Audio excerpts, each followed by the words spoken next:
Shalom, everybody. Welcome, welcome. Good to see you today. Thank you for joining in on this introduction to the morning practice course based on the traditional Shakharit service. So we're going to look at some texts and explore this question of what is prayer exactly anyway? And then we're also going to have a little taste of what the class will be like. So I'm going to share the screen.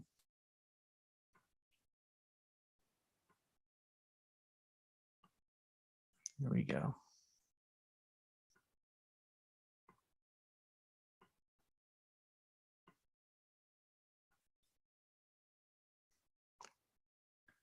Good to see you, Mark and Rahmana, Anisha, Beth, Cindy, Shirley. So here's the question, really. What is prayer anyway? So we all know that in the plain sense, prayer is talking to God. But if we want to understand the significance of prayer as an effective activity toward inner alchemy, so in other words, we're not just talking about the activity of prayer, but we're talking about the effectiveness of prayer toward a certain end. What is the end? Well, we can call it the transformation and blossoming of human consciousness. That's one kind of poetic way to say it. Hey, Shalom. Hey, Stephen. All right. Good to see you. Which, if we want to get more specific, transformation and blossoming, meaning from confusion to wisdom, from contraction to openness, from melancholy to joy, from negativity to love, from bitterness to bliss. And we could go on and on and on with that list, because we're talking about really going from, in a certain sense, going from hell to heaven. Now, that doesn't mean that we're necessarily experiencing hell, but hell and heaven are potentials within us all the time. We probably have tastes of hell sometimes. And are we simply just passively having different kinds of experiences? Or do we take the steering wheel in a certain sense in order to learn the art of creating heaven within? Or maybe, to be more precise, not creating it, but tapping into it and not interfering with it might be a better way to say it. So if we want to understand the deepest significance of talking to God, we must first explore, what is this talking? What is speech? And of course, what is God? For this, I want to turn to one of my favorites, the great giant of contemporary Jewish spirituality, Martin Buber, who in my own life played such a major role in my development with Jewish spirituality.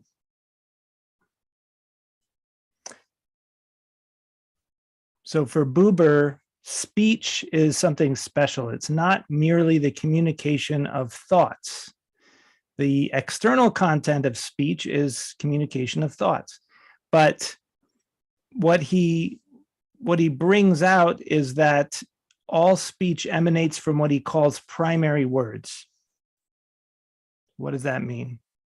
The primary words are at a level deeper than ordinary language, and their purpose is to express not ideas, but rather the speaker's attitude and relationship to whatever, to the person being spoken to the world around us, to anything. It's because our consciousness defines what our relationship with in any situation or being or beings would be.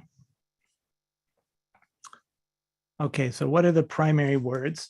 I'm going to read a little bit from Buber's classic work called I Am Thou. It's not an easy book, but we're going to explore a little piece of it together to try to get the essence. So the beginning of Buber's I and Thou says this: to human beings, the world is twofold in accordance with their twofold attitude. The attitude of human beings is twofold in accordance with the twofold nature of the primary words which they speak. So Buber is going to tell us about the two basic primary words from which all other language comes. The primary words are not isolated words, but combined words. The one primary word is the combination I, thou. The other primary word is the combination I, it, wherein, without a change in the primary word, one of the words he and she can replace it. So we can also understand from this that he's really talking about second person and third person, right? Like I and thou is second person. We're speaking to another person. Don't get thrown off by the word thou, which is, of course, not a word we use so much nowadays. Actually, there's a newer translation of I and thou. I guess probably not that new now. It's probably the 1970s, but anyway, the newer translation doesn't say I, thou. It says I, you, just uses the regular word you. And then I, it means that we're referring to something that we're not a being that we're speaking to, but a being we're speaking about, or a thing. He, she, it, it's all the same because it's referring to someone in the third person or something in the third person. Hence, the I of human beings is also twofold. This is the crucial key. This is the crux of the whole thing. The I, that is the self, is different depending on what Buber would say the primary word we're speaking, but another way to say it is how we're relating. Are we using our minds to think about something, or are we open to another being before us and relating with them, being present with them? So for the I of the primary word I, thou, let me say that again. For the I of the primary word I, thou is a different I from that of the primary word I, it. So he's pointing out two different kinds of self, which is, of course, something we always talk about too in these meditations sessions we do in Torah of Awakening, is that there's a sense of self which is identification with thought, which is what we might call an ego-based identity, a sense of me that comes from identification with opinions, with our physical bodies, with our history, with our stories, with our thoughts. And then there is the deeper identity of consciousness itself, which is really a bigger space within which the smaller identity is perceived. But Buber doesn't talk like that, by the way. Buber is very philosophical and he talks in these funny ways. But I want to make a connection between the way Buber's talking and the way we may be understanding things a little more clearly. Buber's central teaching is that we have two modes of relating to existence. The I-thou mode means being present with another being, or beings or situations or anything. Being present means that our conscious connection with the other in the present moment is the point, rather than some goal or agenda. Okay, so let's make it concrete. An example would be a friendly conversation, an enjoyable activity with another, such as a game or listening to music or just sitting together quietly. In fact, even sitting together alone, even sitting quietly alone would be an example of the I-thou mode, because in fact, we are never really alone. As Buber says, one of my favorite lines in the book, to whatever point you turn, you come upon being. Another way to say this is that God is always present. The I-it mode means relating to another being or beings or situations or anything as a means to an end, right? So we're bringing in time and thought. In the I-it mode, the present relationship is not the point. The point is where we intend the relation to lead. So again, let's make it concrete.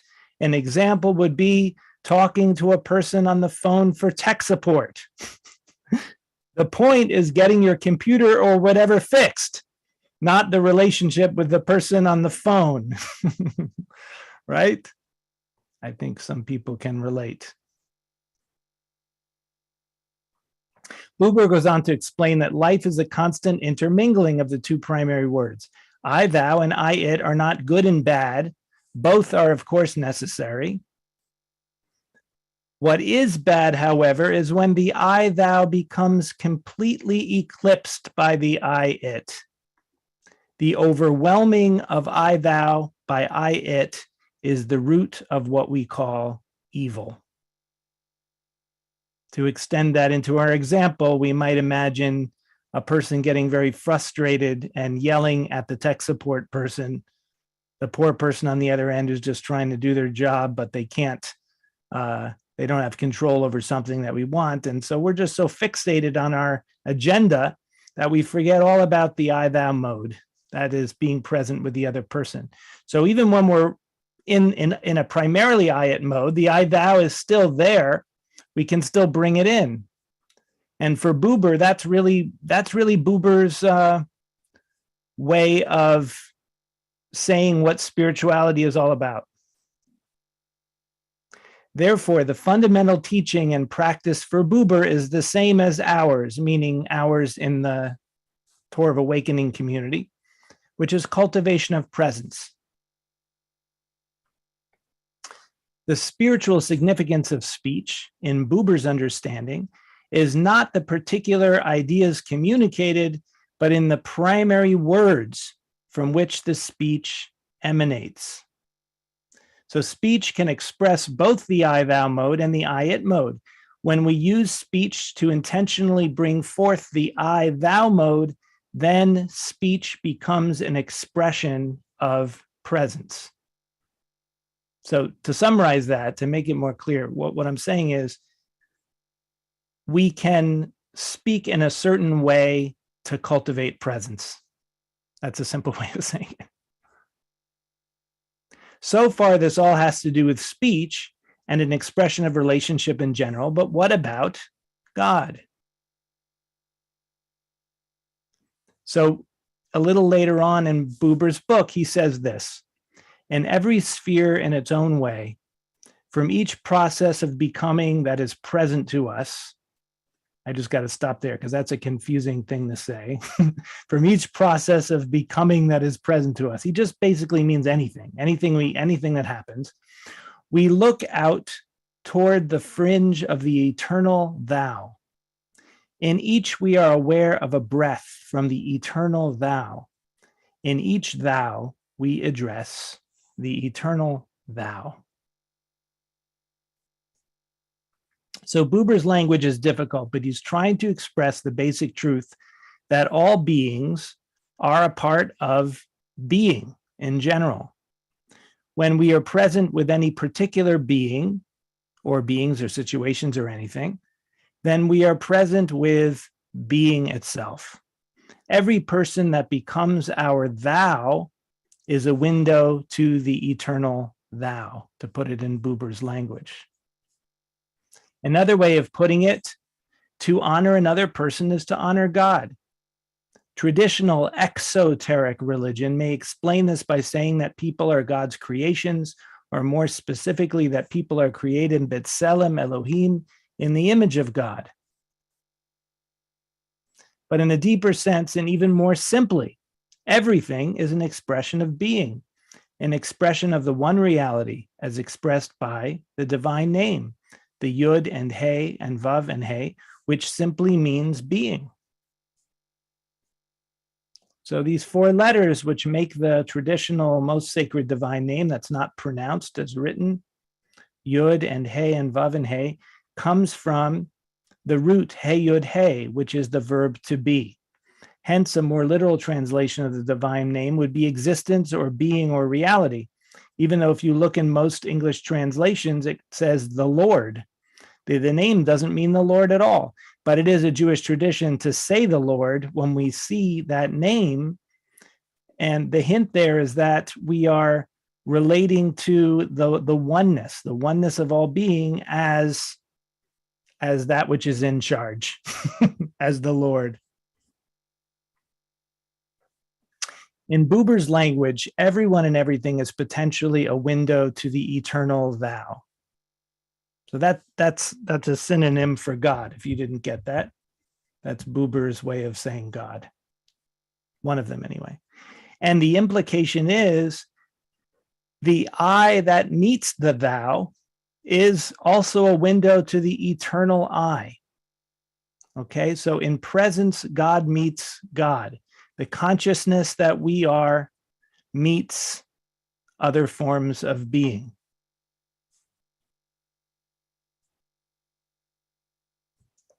This is a verse from Devarim, a verse from Torah, which I want to look at for a moment. It says, Hu tehilatcha, he is your praise, v'hu Elohecha, and he is your God.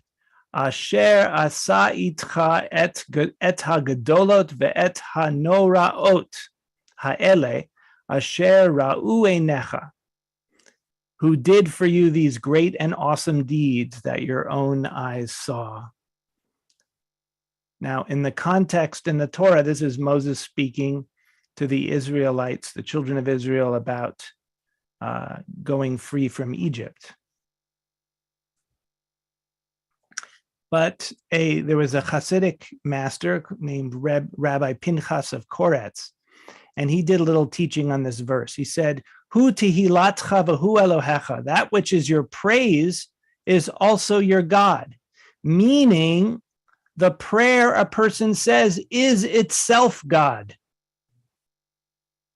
The prayer a person says is itself God. It is not as if you are asking something of a friend. The friend is one thing and you are another, and the words are another. It is not so in prayer, for in prayer all is united. The one who prays, the one to whom one prays, and the prayer itself are all God. Which is kind of obvious because we're understanding God to mean being or existence. So anything that exists obviously is God. Even your friend. It's just that we're not normally thinking about that when we're talking to our friend, right? We're just in ordinary reality mode. But we can become aware of that, and that's what it means to become aware of a person as B'Tselem Elohim. From all of this, we can understand that speech has the power to call forth and express presence, which is Buber's I-thou mode. When we extend that presence to being itself, speech becomes prayer, and God meets God. How do we do this? There is not only one way, just as speaking to a person can take many forms. In Jewish prayer, there are three major modes of prayer, however, which we could call praise, petition, and gratitude. So these are the basic categories of prayer in Judaism.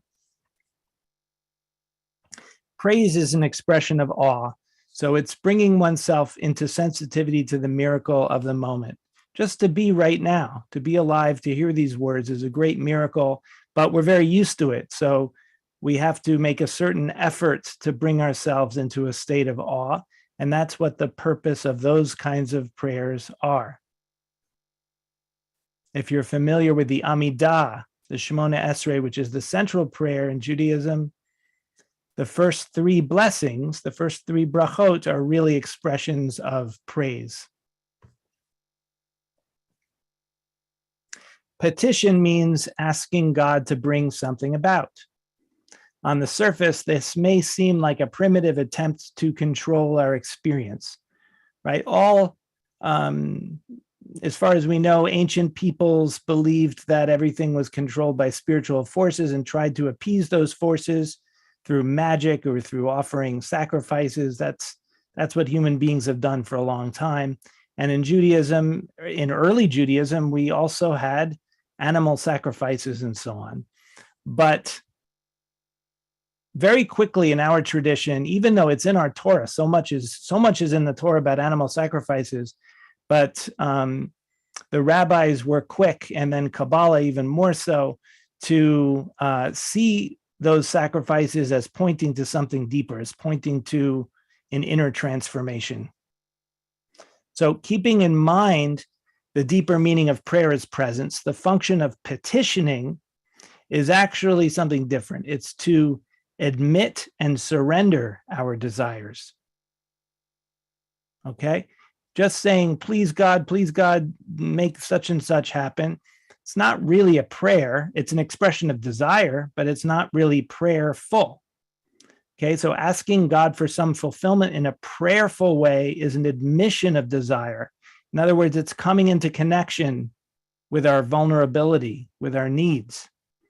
It's an admission that we're not in control, and ultimately a surrender to the greater will of reality. In other words, we put it in God's hands. Okay, number 2, gratitude means receiving the gifts that are already being bestowed upon us rather than taking them for granted. Gratitude is arriving in this moment rather than reaching for something that is not present. So gratitude is an aspect of presence. Even the petitioning is an aspect of presence, because we are acknowledging what we want. We're being prayerful. Being present with what we want, and that's our sacrifice in a sense. That's our offering. Gratitude also, it's kind of in the other direction from the petitioning. It's recognizing, oh, wow, this moment, this breath, we are sustained, we are alive right now. What greater gift could there possibly be? It's the foundation of all other gifts. And so we say, Modim anachnu lach. We thank you.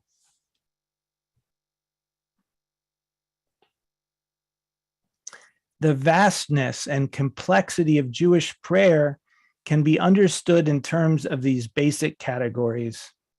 However, there is an even more simple way of entering the gate of prayer, and that is simple presence with the vibrations of the words themselves beyond their conceptual meaning, regardless of whether they're petitioning or praise or prayer or whatever, just feeling those sounds in your body. Because remember what Reb Pinchas said, for in prayer all is united, the one who prays, the one to whom one prays, and the prayer itself are all God. The practical significance of Reb Pinchas's words are this: we can enter into communion with the divine by simply being present with the words, with their sounds, the shapes of the letters, and their vibrations in the body. In this way, the forms of Jewish prayer serve as vehicles for consciousness, or palaces of presence in a sense, a daily journey of bringing forth our potential to commune with the eternal. This is confirmed by the word for prayer itself, which is tefillah. The root of tefillah is pei lamed lamed, which means to clarify, to differentiate, to decide. Furthermore, the verb to pray is mitpalel, a reflexive verb meaning to act upon oneself. It's kind of the opposite of what we tend to think with prayer, where we're speaking out to something that's beyond ourselves. The primary meaning of mitpalel means to act upon yourself, to clarify, discern, and so on within ourselves. So in other words, prayer is the process by which we discover the I of the I thou. That's a way of really just saying what prayer is. It's the process by which we discover the I of the I thou.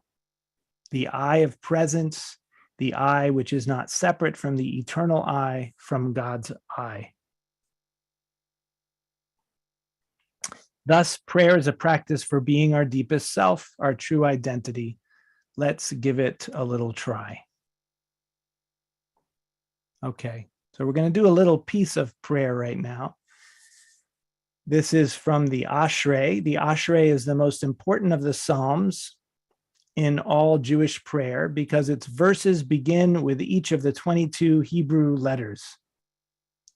Each letter represents a quality of presence to be internalized and embodied. The Ashrei itself is mostly just one psalm, which is Psalm 145, but there are some verses that come in the beginning from other psalms, and that's why it's called the Ashrei rather than just calling it Psalm 145. But we're going to look at the verses that are actually just from Psalm 145. So, as I said, the psalm begins with each letter of the alphabet. So let's look at the first few letters of the alphabet. The Aleph represents the quality of openness, meaning, what do we mean by openness? Meaning the willingness to feel whatever feelings arise. This is a very simple but very profound kavanah to have, because our unconscious instinct is when we have an unpleasant feeling, we don't want to feel that feeling. So we have to say to ourselves on purpose, I want to feel whatever is here to feel. And you can feel a shift in your body and shift in your inner body when you just say that to yourself. You can try it right now. I'm open to feel whatever feelings are present. And we don't have to be afraid of it because those feelings aren't going to damage us. If anything, we really damage ourselves over time by blocking our feelings. But by opening to our feelings, it may be unpleasant at first, but everything flows. It's like things flowing down the river. Like something might come by that is unpleasant, but it keeps flowing down the river. So that's what we're doing with Aleph, knowing ourselves as the one space of consciousness within which all experience happens. All experience comes and goes within the Aleph. The next letter, Bet, means house and has to do with inner hospitality, meaning welcoming the moment, welcoming the divine as this moment. So you can see this is really just an expansion or an elaboration on Aleph. We're willing to feel whatever is present. And now, not only are we willing, but we're actually actively inviting it. We're being hospitable to however reality wants to appear to us. Gimel, which begins the word gadol, meaning great or vast, points to the experience of wholeness or completeness, which is a quality of the field of awareness at the root of our being. So depending on how much experience and success you've had with meditation, you may have tasted, and you may frequently taste, I don't know, that experience of wholeness. It's something that arises at some point when you are meditating regularly. Sometimes it arises for people without any meditation, and they don't know what to do with it. What is this? All of a sudden, they find themselves in a state of grace. They find themselves in heaven because all of the brokenness of our lives, the disappointments, the guilt, the grudges, all that stuff just becomes insignificant compared to this vast wholeness that we are beneath all that. That's Gimel. Dalet, which means door, is kind of the complement to that experience. It's the recognition that all we have, all we are, all we experience is all received. It's received. Yes, there is this wholeness, but we don't have any control over the wholeness. It's a gift, right? So life comes to us as supreme grace, both the positive and the negative. The experience of wholeness as Gimel and the expression of pain and lack are all coming to us. And so they come through the door of reality, so to speak. So it's an attitude of receiving. So here's the first verse of the Psalm. It says, Aromimcha Elohai HaMelech va'avarcha shimcha leolam va'ed. I will exalt you, my divinity, the sovereign, and I will bless your name forever and ever. Now, the literal translation of the words isn't as important as the kavanah for Aleph that I want to share with you today. So the Aleph kavanah, and we're going to do a body motion, actually, to go along with it, a pose, actually.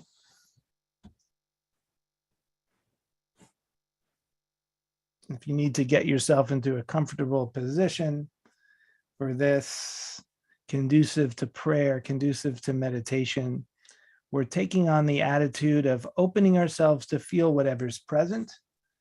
And if you can see me, probably in the corner there, we're going to lift arms like this, just opening our arms upward like this, forming the letter Aleph. Beautiful. Opening. And now, Mark, it's not exactly like this. It's more like this. Turning inward. Yeah. Because we're like opening to whatever is flowing into this vessel. The other hand motion is actually a different letter. So we'll learn that another time. So we're opening up, having that kavanah of opening. Take a few breaths.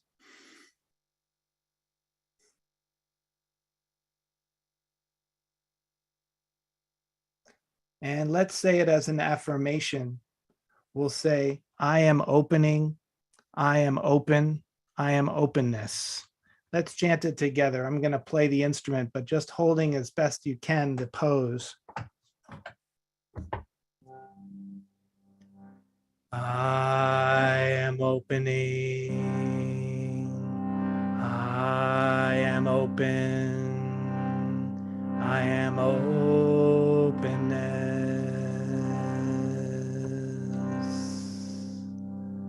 Okay, and put your hands back. You can relax your hands if you like. So that's the sense of the letter Aleph. The next one is Bet, which is hospitality. And the pose we're going to use is a pose of receiving a guest. So hands open, palms upward, and just slightly bowing the head, like as if we are serving a guest. And for the kavanah, just trying to evoke and feel what it's like to be welcoming. We're going to say, I am welcoming, I am inviting, I am welcome. So let's chant together in the Bet pose.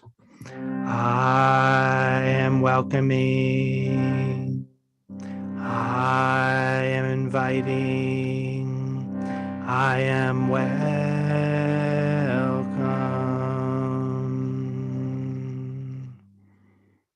Amen. And we move on to Gimel.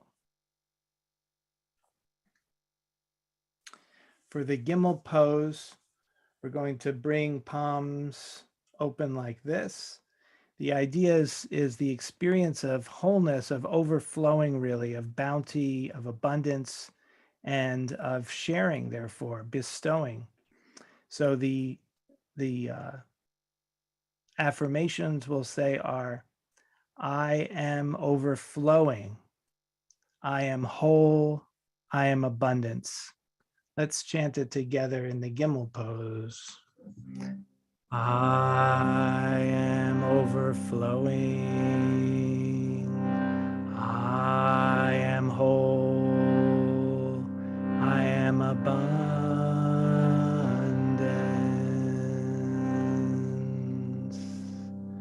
Amen. And we'll do one more, the letter Dalet.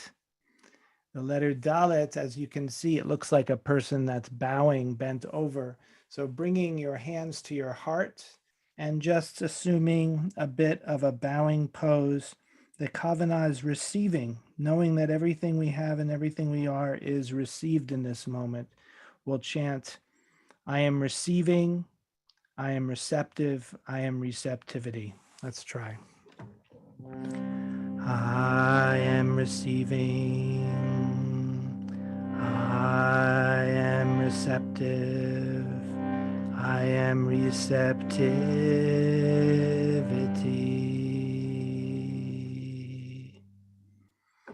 Amen. So the affirmations that we say, the purpose of them is to invoke the feeling tone of these different attitudes of presence. I'm going to stop the screen sharing for a moment. I would like to get a volunteer from one of you who has a voice that you feel can sing relatively on key, and also someone who has a who feels like you have an okay microphone on your computer that'll work and won't make. Sometimes I know people have different tech issues with their microphone. So let's see who on here can do it, can sing a very simple pitch. Aaron, you want to do it? Why don't you unmute for a moment? We'll try it out. Unmute. Go ahead and unmute. Oh, you can't unmute. Hold on a minute. Okay, now you can unmute. Okay. Aaron. Okay, Aaron. Now the thing is, can you hear me?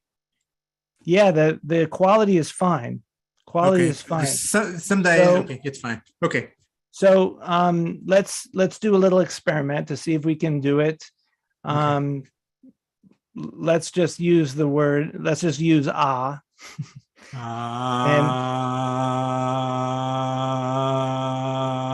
Beautiful. I think it works great. Is it good, everybody? Right. Tov. Okay. So what we're going to do, and the purpose of this is to show a little bit of how we can daven on Zoom with some back and forth. Now, there's latency, so we can't exactly sing all together on Zoom, unfortunately. Otherwise, we'd be doing a lot of that, but it doesn't really work. However, if we go back and forth, then the timing difference doesn't matter so much. And so what I'd like to do is go through those 4 letters, the Aleph, the Bet, the Gimel, and the Dalet, and I'm going to show you what I mean before we do it. I'll demonstrate it a little bit, and then Aaron, you can come back on. You can mute for now. And then I'll have you unmute again in a moment. Okay, 1 second here. Okay, here we go. So we're going to come to the beginning of the verse. Here it is.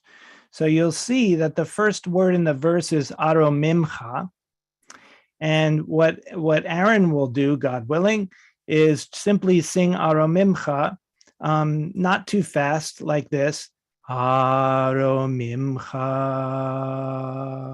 not too fast, not too slow. And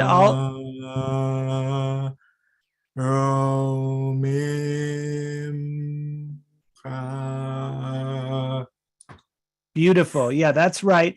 Except a little faster. So see if you can imitate what I do. I'll do it and then you do it.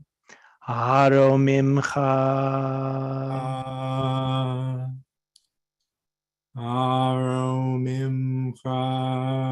Fast enough. Perfect. That's it. So the way we'll do it is you'll sing that and I'll sing the rest of the words. And then I'll switch screens and we will switch poses as well. And you, Aaron, will sing B'cho Yom. B'cho Yom. Beautiful. And then we'll switch poses again and you'll say Gadol. Gadol. Beautiful. And then lastly, Dor Lador.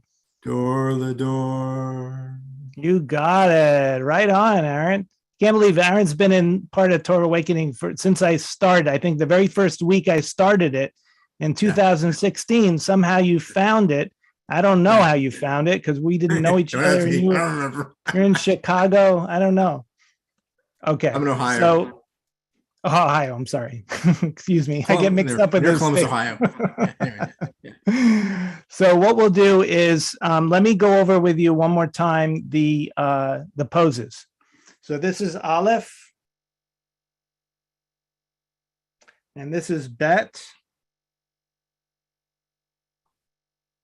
and then Gimel,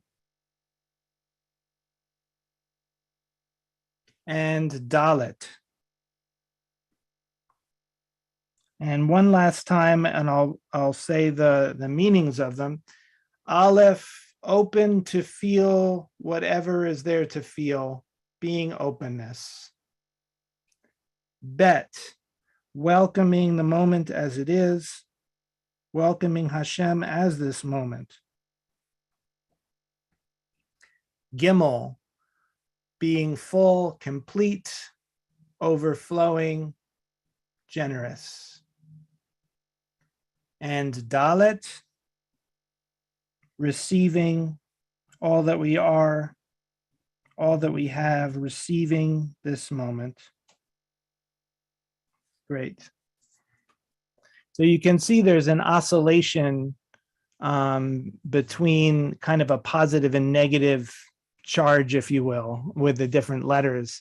So Aleph has this supreme passive kind of, I'm just here just to receive whatever it is. And then Bet, it's the same thing, except it's active. It's like, come on in, I'm going to serve, right? And then Gimel is actually similar to the Bet. It's like, I have this fullness and abundance within, and I'm willing to just to share that with the world. And then Dalet is actually, I am just receiving everything. And they're all the same thing, but they're just seeing it from different angles, seeing our experience in this moment from different angles and the experience of presence. Okay, so let's try it. So Aaron, you can unmute again.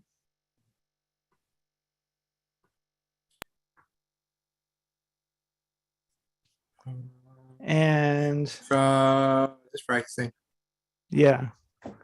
I'm gonna, in order to play the instrument, I need my hands, so I'll be doing both the pose, but then I'm gonna go to the instrument, but you guys can keep the pose. Okay. All right, here we go. Aleph. And singing.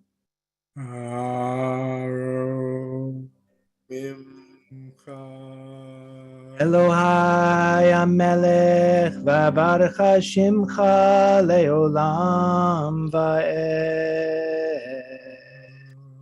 And welcoming with the letter Bet.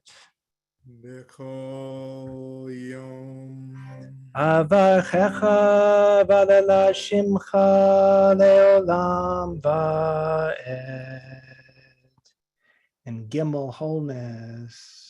Gadol Adonai Umahulal Me'od V'ligadulato En Cheker.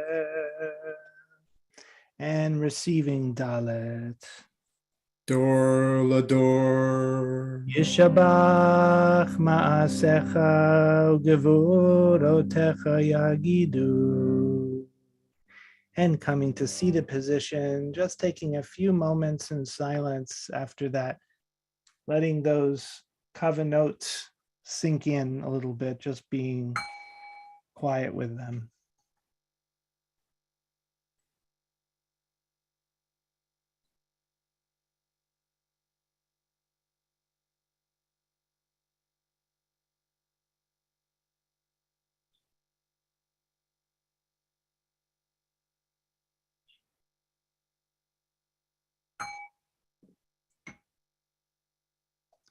Amen. Give a nice, not really applause, but we can give finger twinkle applause to Aaron. Thank you so much, Aaron, for that. That was like a little tiny taste of the potential we have in doing Shakharit together. So we have a grasp of the why. Let's begin the how. When are we beginning the how? It's going to be, the first session will be Wednesday night, March 23rd. And you can see the different times: 5:30 Pacific, 6:30 Mountain, 7:30 Central, 8:30 Eastern. You can go to this link if it's convenient for you. If you don't find the emails, it's integralkabbalah.com/Shakharit-page. So I'll keep that up there for a minute, but also I'm just going to put this in the chat. And once it's in the chat, you can just click on it if you want.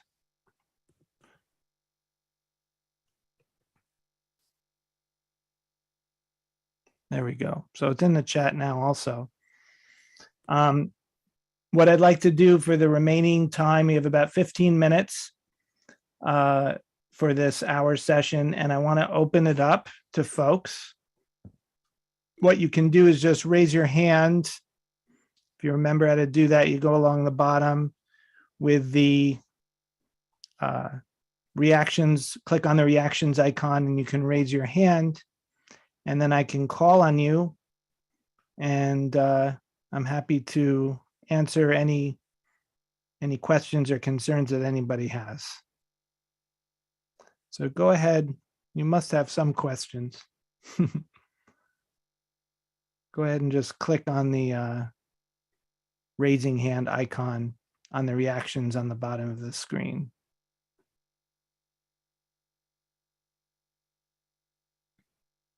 Okay, Stephen, would you like to unmute? Yes, thank you for sharing that practice. I may have missed it, but how often is this course? Is it every week? So it's going to be for the main bulk of it will be 4 weeks. So it'll be Wednesday nights starting March 23rd, and then four consecutive Wednesday nights. But the thing that's different about this course from the way courses are given mostly is that it's within the Mastering Presence membership. So if you choose to stay within, I see some people are here on this call are in the Mastering Presence membership, and I encouraged everyone to come regardless, because this is sort of an intro to the class. So it's really part of the class in a sense, the first class of the class. So we'll do the 4 weeks, and then if you choose to stay in that membership, we will continue to deepen the learning on subsequent Wednesdays. We'll also be practicing it on Friday mornings, just as we've been doing only the morning blessings on Friday mornings up to this point. We're going to be adding to it. So this is a developing learning and practice, and you can be part of the whole thing, or you can just sign up for the Mastering Presence membership for the time of the class, and then you can come back to your regular membership if you want. It's totally up to you, whatever works for you. Does that answer? Yes, thank you. Okay, great. Okay. Shalom, can you unmute yourself? It's great to see you, Shalom. Yes, great to see you, Brian. I'm just wanting to comment. I'm really excited that you're offering this. I've always been intrigued by daily practice, and especially with the body postures and movements. They're very inviting to me. And you kind of already answered my question. I was just interested, since it's a Shakharit practice, to be able to do it in the morning. But obviously, we can practice on our own. It sounds like we can practice together on Fridays. Yeah, that's right. And I'm open to getting feedback from people about when and how often and so on. We can do more, we can do less. But right now what the structure is we're doing Friday mornings, and we're doing it at 9:30 a.m. Pacific time. So which is okay. It's a little late for people on the East Coast. But we can also make it earlier. So I've experimented with a few different times. And if the consensus is that folks want to do it an hour or a half an hour earlier than that, we can certainly do it. The challenge is, of course, people all over the country in the different time zones.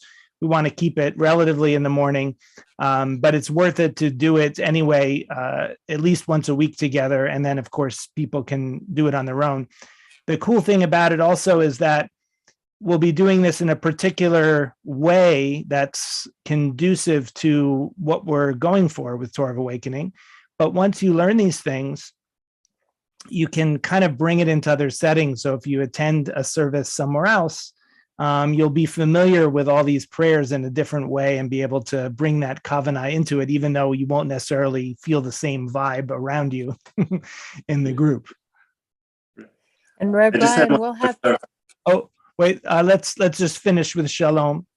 I just had one other clarifying question. From your previous email, it seems like this practice will build on the levels 1 through 4. So of Kabbalah. So I've gotten so much out of levels 1 and 2. I've touched upon 3 or 4, but it sounds like it would be helpful to, I know those courses are available, but to kind of it'll be building upon the full 1 through 4 that you've already offered. Correct?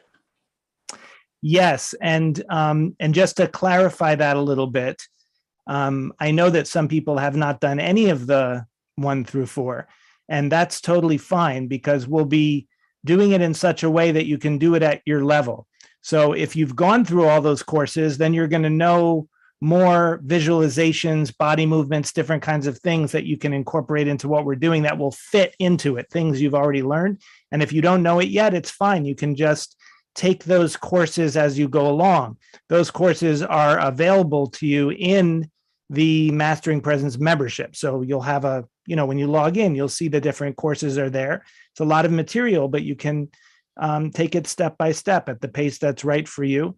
And even before you get through any of them, you can still just engage in the level of chanting and some of the basic body movements. But as you go along more and more, you get more into specific visualizations and kavanot that will enrich the entire experience. So, okay. Anisha, would you like to unmute? There we go. Can you hear me? Yes. Oh, one moment, Anisha. I got a message. Rahmana is writing here, and it's a very good point, Rahmana, that of course, everything that we do is recorded. So if you can't do the Friday practice in the moment, you can use the recording later. It's all available. Yeah. Yeah, thanks.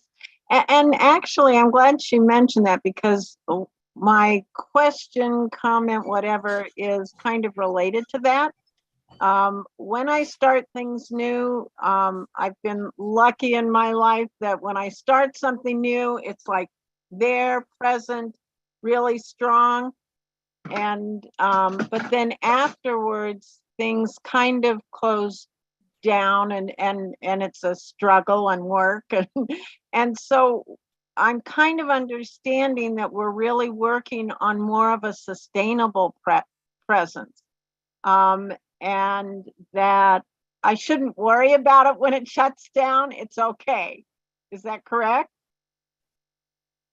Yes, I apologize. Someone just came by my door and knocked and opened it, and I had to tell them I was on a session. So I missed the real crux of what you were asking. Tell me what the shutting down is. Go back a little bit, and then I'll try to answer intelligently. Because this is kind of related to what Rahmana actually observed, that we can continue.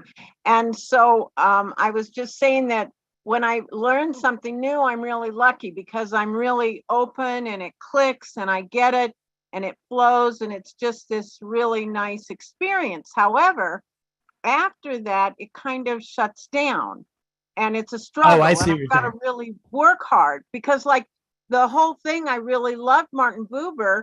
And because when I was in college, I minored in religion and philosophy. He was my very favorite. Because it made sense. And I mean, I can't tell you how many times I've gone back to the book and it's like, so what's going on? It's not open, but we're really working on that. And I should not think about what's going on. Well, the thing is that, and this is kind of how the nervous system works, is that when we do practices, spiritual practices, but it's true for other things as well, we're constantly changing and we're also conditioned by the practice and we're conditioned by the experiences we have. That's why some things we can't do. I mean, well, the great example of it is it's very common for Jewish people not to be able to engage with Judaism at all because they associate it with their terrible bar mitzvah training when they were little. So we have, and then, and a lot of people, I think that are in part of Torah of Awakening have had some experience like that or something similar to that. And it takes at a certain point in our adulthood, we want to come back to it because we were blocked by it because of experiences and associations and so on. And it's the same thing. We can have a wonderful experience with a practice, but then we get used to it. Right. Oh, and it kind of gets shut down or it becomes rote. So that's natural for that to happen. There are different types of things we can do to prevent that, and not prevent it, but how to work with it when it happens. Which I address that by having the ongoing sessions. So in our ongoing sessions, we're always looking at the same material from different angles, looking at different teachings, so that it doesn't become just a mechanical rote thing. Another thing I do is that sometimes I guide it more and sometimes I guide it less, so that it can be more internalized, but then you can also get a step up from having to concentrate on all of it yourself. Those are using different melodies. Okay. Oh, yeah. Okay. So there are many different techniques for dealing with that, and we can talk more about that as time goes on. But yes, I encourage you not for that to be a barrier. Just know that that's a natural thing, and there are ways to work with it for sure. Great. Thanks. Sure. Okay. How about Varda? And then I think we'll probably wrap it up. We'll have a few more minutes.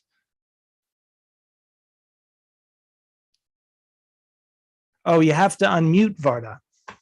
Can you unmute? Yeah, sorry. Hi. That's okay. Hi. Hi. So it's kind of similar in that, just talking about some kind of reluctance in that, the interpretation that you have, the Hebrew, the sound of the Hebrew language, the music, the chanting, all resonates with me. But sometimes the literal translations of the Hebrew Yes.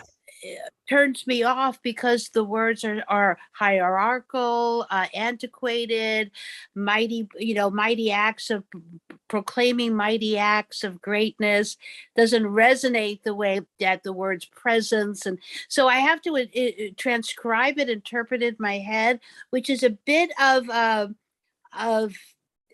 an initial step that I don't like doing. But I guess the more I'm exposed to a wider, a greater, deeper interpretation, the more that would imbue the literal words. But aren't the literal words so much the essence of how Judaism is practiced?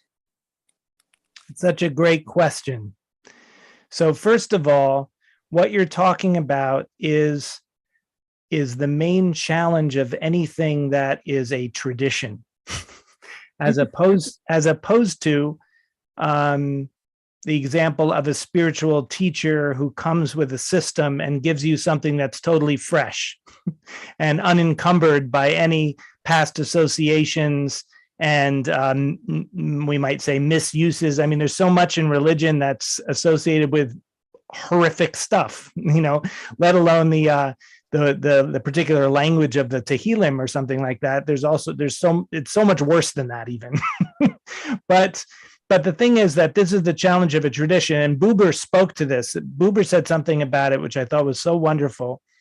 He said that the word God, for example, the word God is the most heavily laden and soiled of words. It's such a corrupted word.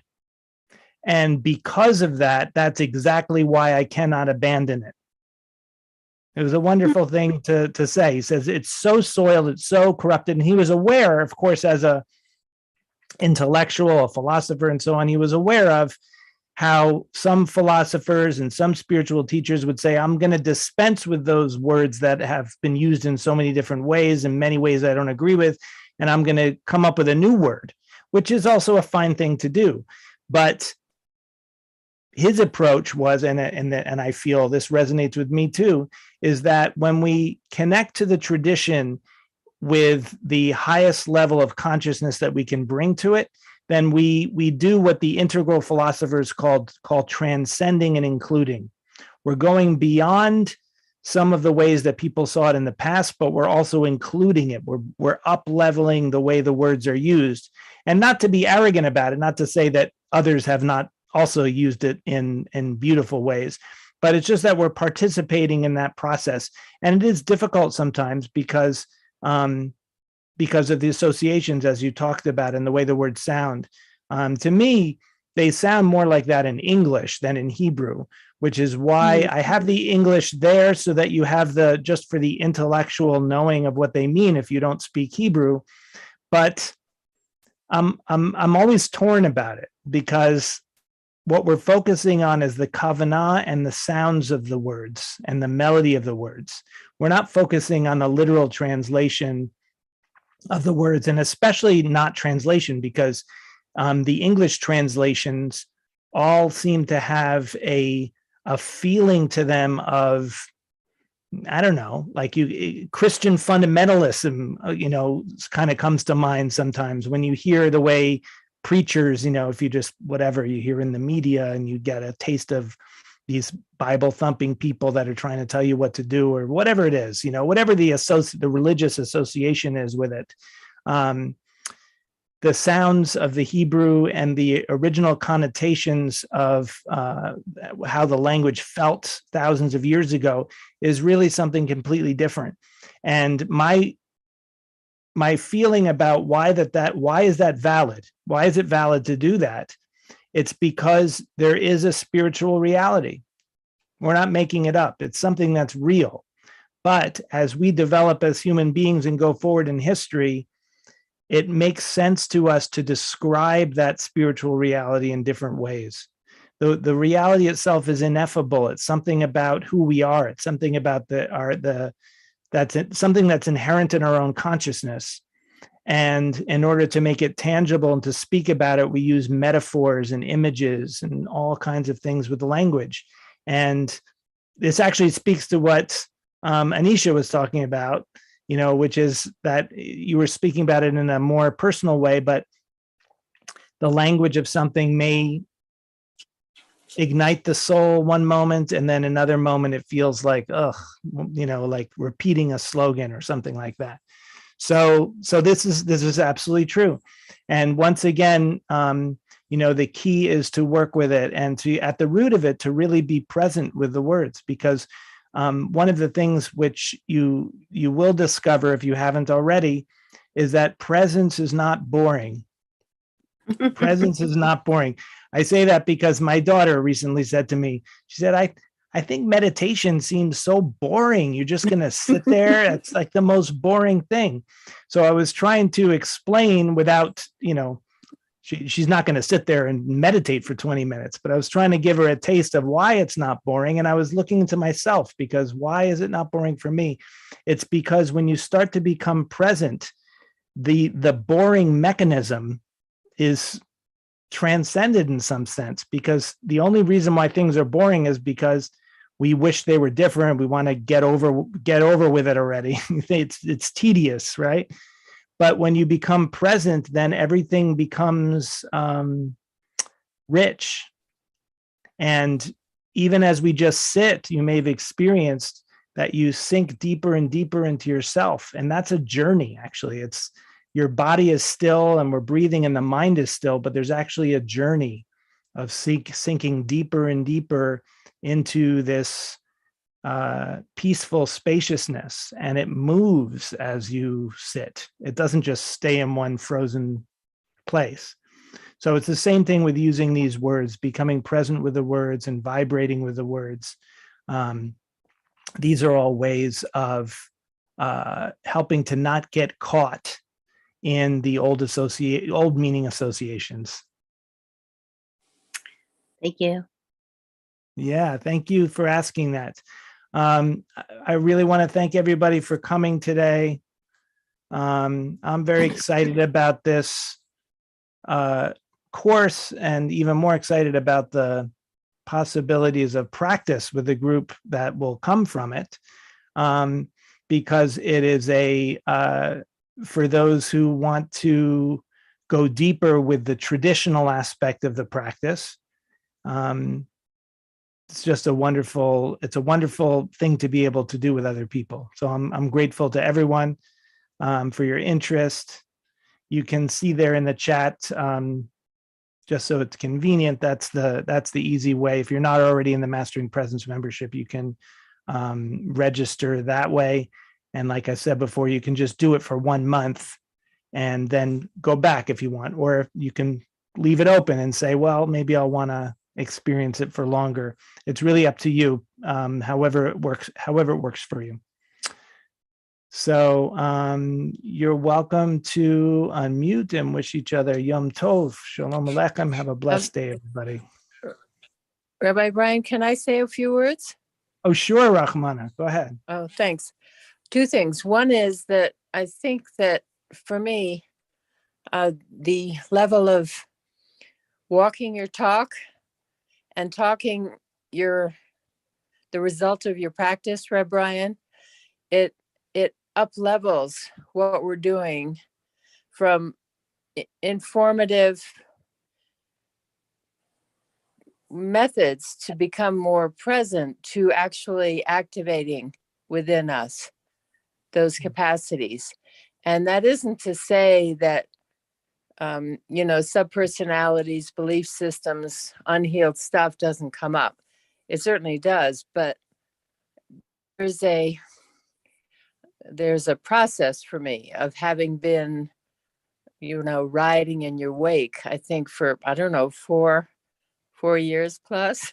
Ruth might know how long we've been with you, that it never ceases to be a motivation towards further peace. And I also feel like it's a great gift into the world right now, because by revivifying traditions that have become kind of stultified and so traditionalized that they're not that juicy, especially for young people, to be revitalizing this ancient tradition and then pouring out the benefits into the world today. I think it's of inestimable value. Oh, thank you so much for Devarti. saying that. Thank you so much, Rahmana. Well, Be'ezrat Hashem, those benefits should be flowing into the world. And I always do my best to try to really serve as the kind of teacher that I would have wanted at an earlier time of my development. Not that I didn't have them. I had some wonderful teachers, but to put it together with Judaism in this particular kind of way is something that I'm happy to give, and I'm very grateful to you all for receiving. So if anybody has any more questions or anything, of course, you're always welcome to email me. We can do it that way, or we can make a time to talk. I need to go now because I need to pick up my daughter from school. So even though it's fun to go longer, I have to go. Thank you so much, everybody. Thank Be you. well. Yeah, you can unmute and wish each other Yom Tov. Thank you. Thank you. Shalom Aleichem. Safe travels, Brian. Thank you so much. Bye. Bye-bye.